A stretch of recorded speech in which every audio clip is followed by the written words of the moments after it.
कथा दुर्वासा ऋषि के काशी नगरी को श्राप देने की। जैसा मैं तो मनी तो पंडित टिप्पचंद आप सबका स्वागत करती हूँ। इस कथा का वर्णन स्कंद पुराण में मिलता है। कहते हैं भगवान शिव देवों के देव हैं, यानी महादेव हैं। देवों में परमेश्वर का दर्जा प्राप्त करने वाले प्रथम भगवान हैं।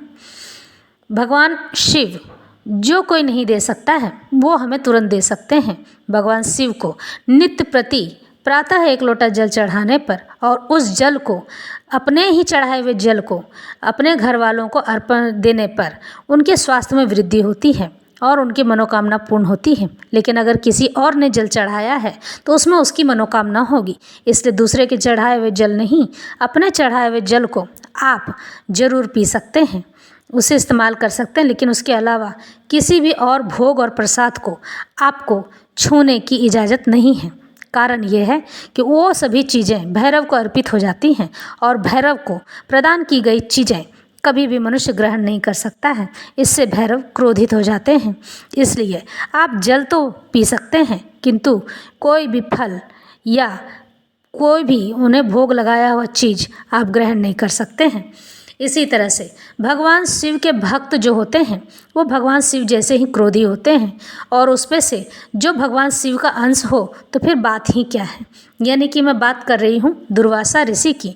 दुर्वासा ऋषि कितने क्रोधी थे ये हम सब जानते हैं। दुर्वासा ऋषि माता अनुसुईया के और अत्रि ऋषि के सबसे छोटे पुत्र थे और बहुत क्रोधी स्वभाव के थे। यानी दत्तात्रेय सबसे बड़े थे, उसके बाद चंद्रमा यानी कि ब्रह्मा जी और सबसे छोटे दुर्वासा ऋषि जो कि भगवान शिव के अंश माने जाते हैं।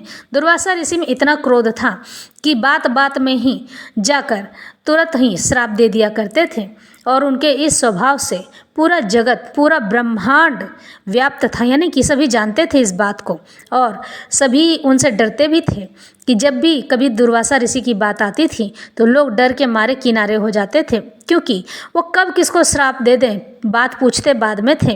क्रोध पहले आता था और श्राप भी पहले दे दिया करते थे, लेकिन जब बाद में बात पता चलती भी थी तो उन्हें कोई फर्क पड़ता भी नहीं था। इसलिए उनसे लोग बहुत ज़्यादा डरा करते थे। यही नहीं, ईश्वर भी उनके क्रोध के बारे में जानते थे, क्योंकि दुर्वासा ऋषि का जन्म ही भगवान शिव के क्रोध से हुआ था, जो कि उनमें यही चीज़ व्याप्त था। और इस तरह से यह कथा आरंभ करते हैं। स्कंद जी कहते हैं, एक समय महातपस्वी दुर्वासा ऋषि भगवान शंकर के आनंद वन में आए। यहाँ अनेक प्रकार के मंदिरों से सुशोभित भगवान शंकर का क्रीड़ा स्थान, बहुत से कुंड और पोखरें देखकर उन्हें बड़ी प्रसन्नता हुई। बहुत से श्रेष्ठ शिव भक्त सब अंगों में विभूति लगाए, मस्तक पर जटा बढ़ाए, कौपीन मात्र पहने महादेव जी के ध्यान में लग्न थे, यानी तत्पर थे। उनका दर्शन करके दुर्वासा मुनि को बड़ा हर्ष हुआ, बड़ी खुशी हुई। वो बहुत उत्साहित हुए। कहीं कहीं असंग अपरिग्रह काल से भी भय न रखने वाले तथा विश्वनाथ जी के शरणागत त्रिदंडी सन्यासी दिखाई देते थे।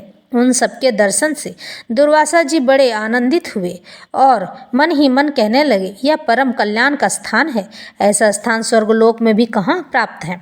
यह काशीपुरी तो पशु पक्षियों के भी परमानंद को बढ़ाने वाली है। यह विश्वनाथपुरी मेरे चित्त को यानी मेरे मन को जिस प्रकार आकृष्ट कर रही है, आकर्षित कर रही है, वैसा आकर्षण न तो संपूर्ण भूमंडल में है और ना ही स्वर्गलोक में है और ना ही पाताल में ही है। इस प्रकार उस पुरी की प्रशंसा करके दुर्वासा जी की चित्तवृत्ति शांत हुई, उनका मन शांत हो गया और काशी जी के अनेकों तरीके से प्रशंसा करने लगे।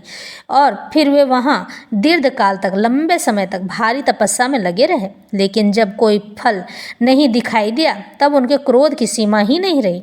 वे कहने लगे, मुझको तो धिक्कार है, मेरे कठोर तपस्या को भी धिक्कार है और सबको ठगने वाले इस शिव क्षेत्र को भी धिक्कार है।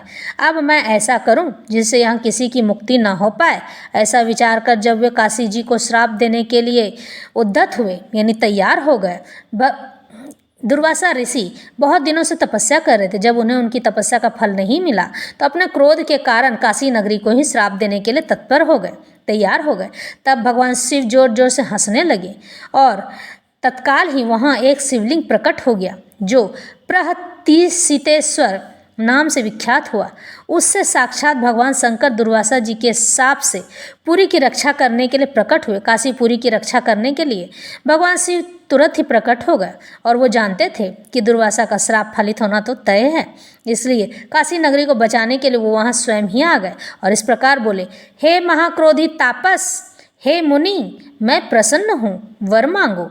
शाप देने के लिए जिनका हाथ उठ चुका था वे दुर्वासा मुनि भगवान शंकर का करुणामय वचन सुनकर लज्जित हो गए और बोले, तीनों लोगों को अभय देने वाली इस काशीपुरी को शाप देने के लिए उद्यत होने वाले मुझको धिक्कार है।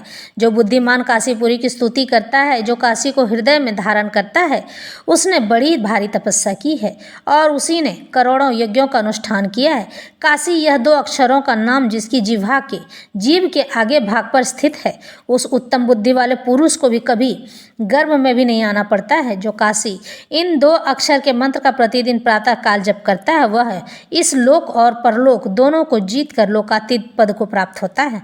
भगवान शिव कहते हैं, अनुसुईया नंदन, इस समय काशी की स्तुति के पुण्य से तुम्हें जैसा उत्तम ज्ञान प्राप्त हुआ है वैसा पहले तपस्या से भी नहीं किसी को प्राप्त हुआ था। हे मुनि, काशी की स्तुति की लालसा रखने वाला मनुष्य मुझे जैसा अतिशय प्रिय प्रतीत होता है वैसा प्रिय यज्ञ की दीक्षा लेकर निरंतर मेरा यजन पूजन करने वाला पुरुष भी नहीं लगता है।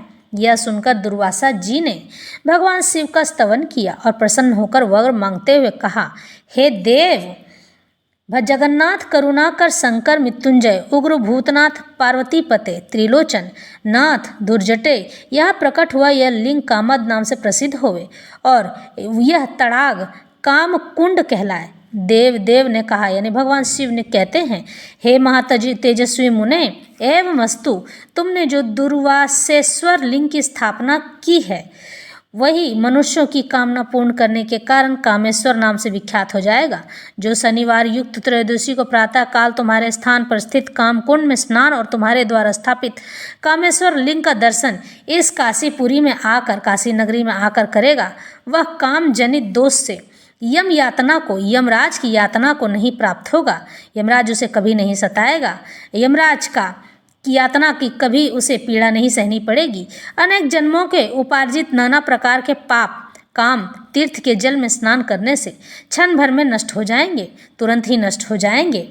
कामेश्वर की सेवा से समस्त कामनाएं पूर्ण होंगी, यानी कि कामेश्वर शिवलिंग की सेवा और उसकी पूजा आराधना जो करेगा उनकी सारी मनोकामना तुरंत ही पूर्ण हो जाएगी। ऐसा वरदान देकर भगवान शिव उसी लिंग में विलीन हो गए, यानी उसी लिंग में आकर स्थापित हो गए। उस शिवलिंग की आराधना से दुर्वासा ऋषि ने संपूर्ण कामनाएं प्राप्त कर ली। उनकी सारी मनोकामना मनोइच्छा पूर्ण हो गई। इसलिए बड़ी बड़ी अभिलाषा रखने वाले पुरुषों को सदा प्रयत्न के कारण से ही काशी में कामेश्वर की पूजा करनी चाहिए। महापातकों की शांति के लिए काम कुंड में स्नान करके कामेश्वर शिवलिंग का दर्शन करने और पूजन करने से उसे मनवांछित फल की प्राप्ति होती है।